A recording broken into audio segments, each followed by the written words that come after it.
This is our first leg bound for the Philippines. We're going straight directly to Bicol region, so we're just chilling around and waiting for our boarding gate.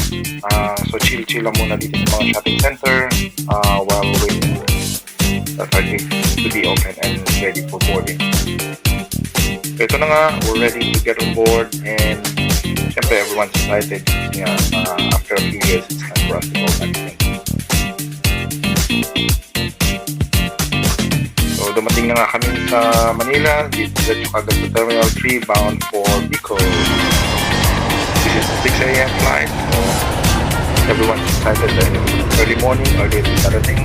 Marami pang time magagawa dun sa This Bicol. was my view So that's today. Taal Volcano, How was yours? and we're seeing This was my view Bulusan today. Volcano.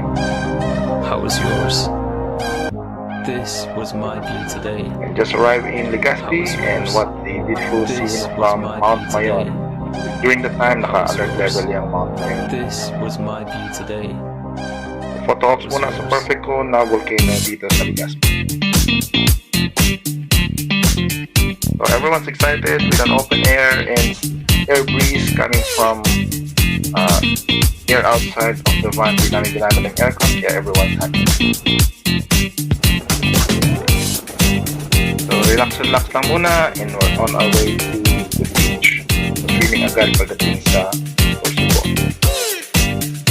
So yan na nga, nakita na namin ulit ng mga pinsan, pamangkin, mga second cousin. So everyone's happy to see us. So swim, chill kasi maganda ang weather during this time. Although low tide pa nung pag-visita namin ito in the morning, but in the afternoon it was very good. Perfect high tide. And play with the young ones. O isa na lang, lalarga na. Urong-urong lang po. Konting-konting urong, lalarga na po. Siyempre si Mama, limang taho. So, mga favorites na tinaabangan namin dito. And of course, bingo, playing cards, and the most special is magyong.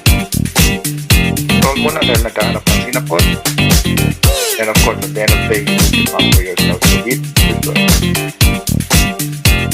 So para sa day celebration, siyempre, kain na lang kain, using hands. Pamini-mini mo, dito kami kumain sa busay. Sarap dyan, ngayon dito, that's it. Bye for now.